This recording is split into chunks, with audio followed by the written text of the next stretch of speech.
Bismillahirrahmanirrahim. Alhamdulillahirrabbilalamin. Allahumma shalli ala sayyidina Muhammad wa ala ali sayyidina Muhammad. Teman-teman, dalam video kali ini saya akan membahas tentang relay ya, untuk keperluan kontrol pompa air ya, seperti itu. Nah, kawan-kawan, nanti untuk rangkaian listriknya ini, biar kawan-kawan nggak bingung, kawan-kawan bisa menyaksikan dulu video saya yang ini, nanti baru balik lagi ke sini ya untuk lanjutannya. Kalau enggak, nanti kawan-kawan mungkin akan kebingungan, karena saya nggak mungkin membahasnya dari sangat dasar sama sekali, karena videonya ini bisa berjam-jam ya kan. Nah, nanti setelah kawan-kawan melihat video ini baru kesini. Terus apa sih gunanya relay ini? Nah, relay ini adalah untuk meningkatkan kemampuan menahan arus listrik atau menanggung arus listrik ya, terutamanya untuk pompa-pompa besar kawan-kawan. Kalau pompa-pompa kecil sih nggak masalah ya. Jadi seperti itu kan dikontrol pakai radar atau level switch ya, yang sana itu, yang atas itu juga. Jadi simulasi pompa ini adalah seperti itu. Nah, radar atau level switch itu tergantung mereknya ya. Kalau punya saya itu kan Penguin. Penguin itu bisa menanggung arus sampai 5 ampere. Jadi kalau untuk pompa-pompa yang 700 watt masih bisa lah, atau 500 watt.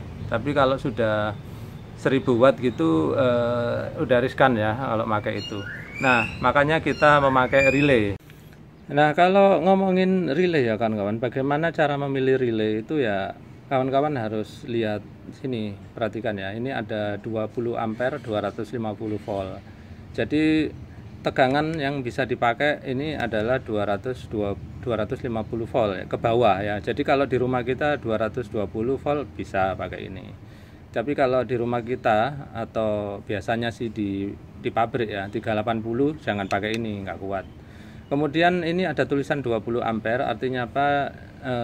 Ini artinya bisa menanggung ini kawan-kawan, ampere sampai 20 ampere ya, menanggung arus listrik sebesar 20 ampere, sehingga ini bisa meningkatkan kemampuan. Ini kayak itu kan radar hanya 5 ampere kan. Nah, kalau pakai ini kemampuannya menjadi 20 ampere nanti. Nah, bagaimana cara merangkainya nanti kita bahas. Kemudian satu hal lagi yang kawan-kawan harus perhatikan adalah koilnya. Nah, di sini ini adalah istilahnya koil ya. Ada tulisan AC 240 volt. Jangan sampai kawan-kawan memilih yang tulisannya DC ya, karena itu untuk listrik searah atau listrik DC. Terus tulisan 240 volt ini bisa dipakai untuk listrik rumah kita yang 220 volt. Jangan sampai di sini yang 48 volt atau 12 volt atau 110 volt ya. Jadi harus disesuaikan nama listrik rumah kita. Tentu saja saya tidak bisa sangat detail sekali kawan-kawan untuk membahas ini, karena akan sangat panjang. Kemudian mungkin kawan-kawan nggak akan menemukan yang model gini, karena ini saya hanya ada di Singapura ya, yang membeli yang model kayak gini. Yang di Indonesia pun adanya mungkin merek Omron, Schneider seperti itu. Ya, kawan-kawan harus memahami sendiri bagaimana caranya. Tapi kalau kawan-kawan ingin saya membahasnya, kawan-kawan kirimlah ke saya ya, pinjamkan dulu nanti saya bahas. Kemudian, nah, yang perlu kita ketahui di sini itu ada namanya yang coil ini ya kawan-kawan. Ini dia kabelnya ada di sini di atas. Ini saya udah siapkan kabel untuk nanti kebutuhan rangkaian. Kemudian di dua titik sini adalah titik common. Kemudian di sini adalah ini normally open, di sini normally close. Kita akan pakai yang normally open aja di kontrol kali ini. Kemudian kita hanya memakai satu jalur aja ya, jalur untuk memutus dan menyambung listrik fasa. Nah, tentu saja kawan-kawan sebelum menyambung, kawan-kawan harus membuat planning dulu. Jadi saya sendiri udah buat planning seperti ini. Nah, pastikan dengan planning tersebut secara logika pompa bisa beroperasi ya. Kemudian saya akan tunjukkan aja sekarang bagaimana cara merangkainya. Ayo kita ikuti. Baiklah, ini rangkaian asalnya ya kawan-kawan. Kalau kawan-kawan masih bingung dengan rangkaian ini, silakan lihat video sebelumnya yang saya tampilkan di gambar. Kemudian kita akan mulai merangkai.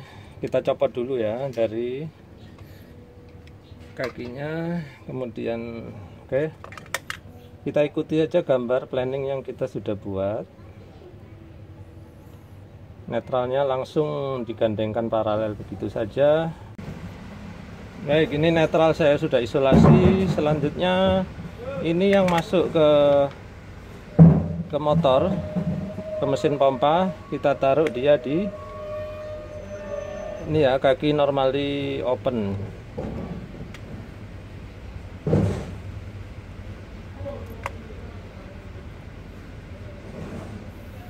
Ini meskipun agak berantakan, kawan-kawan jangan ikut bikin yang berantakan ya. Harus rapi kalau di jaringan yang beneran. Ini hanya untuk cepet-cepetan aja.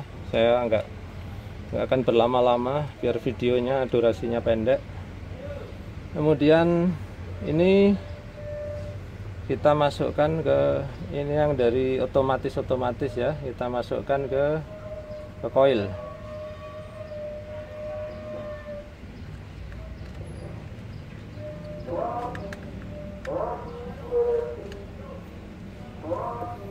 Kemudian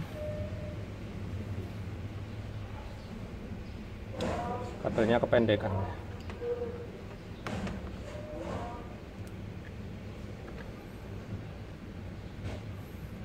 Kemudian ini yang line kita masukkan ke common ya.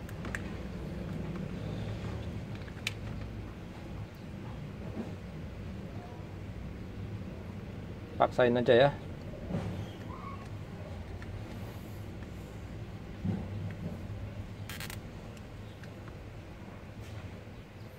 Udah, kita pasang sekarang relaynya.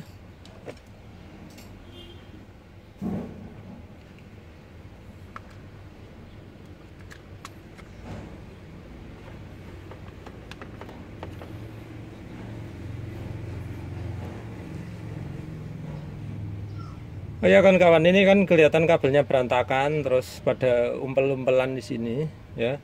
Ini seharusnya sebaiknya ya dibikinkan kotak khusus tempat relay, terus ditempel di dinding ya kan kawan. Ya caranya gampang, yang penting rangkaiannya kita udah tahu, kabelnya tinggal dipanjangkan ke relay sana. Kalau lihat jumlah kabelnya tadi berapa? 1, 2, 3, 4. Bikin 4 kabel ke relay ya. Baik, sekarang kita tes bagaimana dia berfungsinya. Kita akan perhatikan bagaimana relay ini bekerja ya kawan-kawan. Perhatikan nanti di sini akan ada pergerakan kontak itu, karena dia di dalamnya memang ada switchnya. Itu ya, yang sebelah sana tuh. Perhatikan sebentar lagi menyala ya.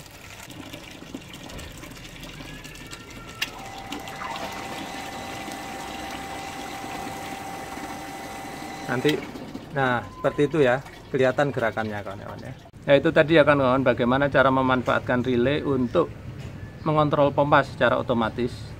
Nah mungkin kawan-kawan yang awam dengan kelistrikan agak sulit untuk mengikuti video ini, apalagi relay yang beredar di pasaran Indonesia itu beda dengan yang saya punyain di sini. Biasanya kawan-kawan akan menjumpai yang merek Omron ataupun Schneider. Jadi kalau kawan-kawan ingin saya membahas yang persis kayak merek kawan-kawan, pinjamkan aja ke saya, nanti saya kembalikan, asal dikasih ongkos kirim ya.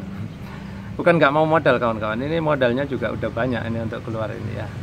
Apalagi kita ini bukan program prakerja. Terus terang aja kawan-kawan ya, ada beberapa kawan yang ngirim WA ke saya ataupun tulis di kolom komentar. Banyak loh penonton saya ini yang ternyata memang tukang gitu ya, tukang masang pompa di sana sini. Nah, ada yang merasa benar-benar memang terbantu dan memulai usaha sejak Covid ini, kan banyak yang PHK tuh. Terus ada yang memulai usaha dengan ya instalasi perpipaan gitu. Nah, terus banyak belajar dari channel saya. Jadi kalau dibilang sebetulnya channel saya ini mirip program prakerja yang punya pemerintah ya, tapi versi gratis. Kawan-kawan bayangin ya, program prakerja itu satu video bikin PMP itu katanya sampai 600.000. Itu video apa itu beritanya seperti ini. Bayangkan kalau punya saya, ini saya lihat ya, video saya ini udah ditonton mungkin 3 juta kali.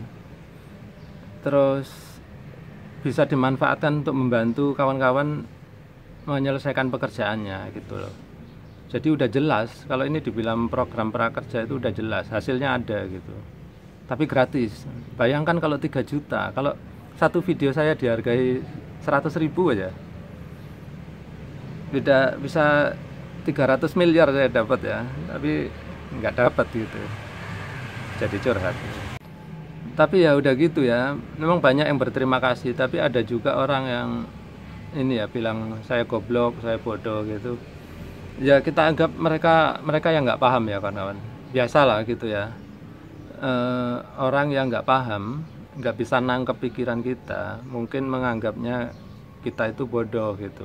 Ya nggak apa-apa, biarin aja ya, itu kita anggap